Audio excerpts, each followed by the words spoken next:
নমস্কার বন্ধুরা, কেমন আছেন? আশা করি ভালোই থাকবেন। মায়ের রান্না চ্যানেলে আপনাদের প্রত্যেককে জানাই স্বাগতম। আজ আমি বানিয়ে নিয়েছি ডালিয়ার পোলাও। আর ডালিয়ার পোলাও আমি কিভাবে বানিয়ে থাকি আর কি রকম উপকরণ দিয়ে বানাই, চলুন আমরা একটু দেখে নেব।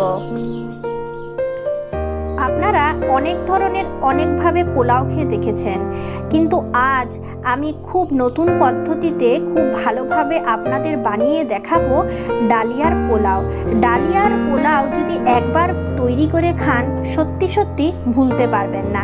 এর জন্য আমি প্রথমে বাজার থেকে কিনে এনেছি ডালিয়া। এখনো পর্যন্ত আমি ডালিয়াকে ধুইনি, তবে এরপর ধোবো। নিয়েছি একটা জায়ফল, নিয়েছি তেজপাতা, একটু নারকেল, নিয়েছি একটু ছানার টুকরো, তারপর নিয়েছি দুটো ছোট গোটা এলাচ, দারুচিনি, লবঙ্গ, কিশমিশ, কাজু বাদাম, ক্যাপসিকাম কুচি, দুটো পটল নিয়েছি, বীজ ছাড়িয়ে কুচি কুচি করব। আর এখানে বিনসও নিতে পারেন, বরবটিও নিতে পারেন। আমি বিনস পাইনি, যার কারণে নিয়েছি বরবটি। এই উপকরণগুলো একসাথে নিয়ে আমরা চলে যাব আমাদের রেসিপিতে যাওয়ার আগে আপনাদের কাছে আমার একান্তই অনুরোধ, এখনও পর্যন্ত মায়ের রান্না চ্যানেলটিকে যদি সাবস্ক্রাইব না করে থাকেন, নতুন নতুন নিরামিষ রান্নাগুলোকে দেখবার জন্য সাবস্ক্রাইব করবেন।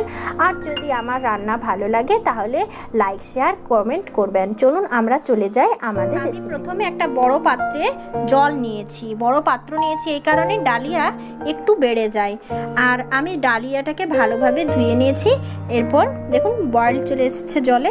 এরপরে হালকা হালকা করে খুব সাবধানে আমি দিয়ে দেব। সব ডালিয়াগুলো আমি এই বড় পাত্রের গরম জলে দিয়ে দিয়েছি। একটু নাড়িয়ে নিচ্ছি আর সেদ্ধ হওয়া পর্যন্ত একটু অপেক্ষা করব। খুব সেদ্ধ করব না, একটু শক্ত শক্ত থাকবে, তখন নামাবো, তাহলে ঝরঝরে হবে। চলুন আমি একটু অপেক্ষা করে নিই। ডালিয়াতে হালকা হালকা বয়েলড আসছে আর এটা একটু সেদ্ধ হবে। ততক্ষণ আমি আমার যে ছানার টুকরোগুলো রয়েছে সেই ছানার টুকরোগুলো আমি ভাজবো। দেখুন সেই ছানার টুকরো নিয়েছিলাম, সেগুলো গোল গোল করে পাকিয়েছি আর এইভাবে তেলে আমি ছেড়ে দিয়েছি। একটু হালকা করে আমি গ্যাস অফ করে দিয়েছি। আর দেখুন সেদ্ধ হয়েছে খুব হালকা হালকা। তারপরে আমি একটু ঠান্ডা জল এখানে অ্যাড করেছি। ঠান্ডা জল অ্যাড করলে একটু ঝরঝরে হয়। এরপর আমি এটা খুব ভালোভাবে ঝুড়িতে ছেঁকে নেব, কিংবা যদি আপনাদের ছাঁকা পাত্র থাকে তাতেও ছেঁকে নিতে পারেন। টুকরোগুলো আমি তুলে নিয়েছি। তারপর একটু তেল কড়াইয়ে আছে। তারপর দেখুন আমি এখানে দিচ্ছি কিছুটা পরিমাণ বাটার। আপনারা ঘিও দিতে পারেন, বাটার দিলে স্বাদটাও ভালো আসে। তারপর দিয়ে দিচ্ছি দারুচিনি, লবঙ্গ আর গোটা এলাচ। এটা ভালোভাবে একটু ভাজা ভাজা হতে হবে। তারপর দিয়ে দেব তেজপাতা, তারপর দিয়ে দেব কিশমিশ, তারপর কাজু। এগুলো আমি একসাথে নাড়াচাড়া করব। খুব সাবধানে করতে হবে যাতে না তেল ফুটে লেগে যায়। বেশ ভালোভাবে নাড়াচাড়া করে নিয়েছি। বাটারের গন্ধটা খুব সুন্দর আসছে আর তার সাথে এলাচের গন্ধ দারুণ লাগবে। তারপর কুচি করে রাখা সমস্ত সবজিগুলো একত্রে আমি তেলে দিয়ে দেব। আপনারা চাইলে এখানে অনেক সবজি অ্যাড করতে পারেন, যেমন ফুলকপি, গাজর, বিট, বিনস, অনেক কিছু অ্যাড করা যায়। এখানে আপনারা সাদাও বানাতে পারেন, আবার কালারিংও বানাতে পারেন। যদি কালারিং বানাতে চান তাহলে হলুদ দেবেন, আর যদি সাদা বানাতে চান তাহলে হলুদ দেবেন না। আজ আমি বানাবো কালারিং, তাই অবশ্যই হলুদ দেব। তাই আমাকে এটা কিছুক্ষণ ছেড়ে দিতে হবে ভাজা হওয়ার জন্য। সবজিগুলো দেখুন হালকা হালকা ভাজা হয়ে গেছে।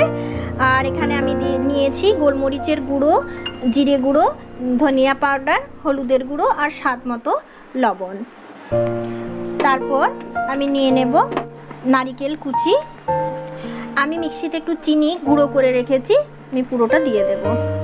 স্বাদ মতো আমি দিয়েছি, কারণ আপনারা যেমন মিষ্টি খান এখানে তেমন অ্যাড করবেন। আমি খুব কম পরিমাণে চিনিটা নিয়েছি। এটা খেতে খুব ভালো, বাচ্চাদের বিকেলের নাস্তা হিসেবে দিতে পারেন, আর পুষ্টিকরও বটে। বেশ ভালোভাবে এটা আমি নাড়াচাড়া করে নেব। যে দেখছেন কেমন রস রস হয়ে গেল সাথে সাথেই। এরপর আমার ডালিয়াটা দেবার টাইম হয়ে এসেছে।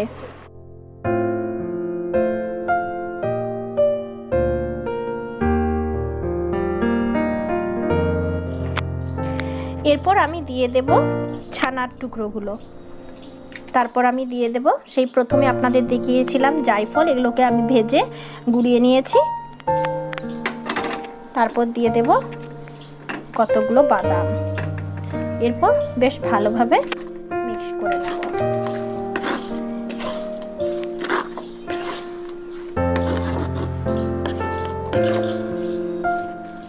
ডালিয়ার পোলাও রেসিপি আমার কমপ্লিট হয়ে গেছে। এইভাবেই আপনারা ডালিয়ার পোলাও বানাবেন, আর স্বাদ কেমন হলো আমায় জানাবেন। কেমন লাগলো রেসিপিটি? যদি ভালো লাগে একটি লাইক দেবেন। ধন্যবাদ।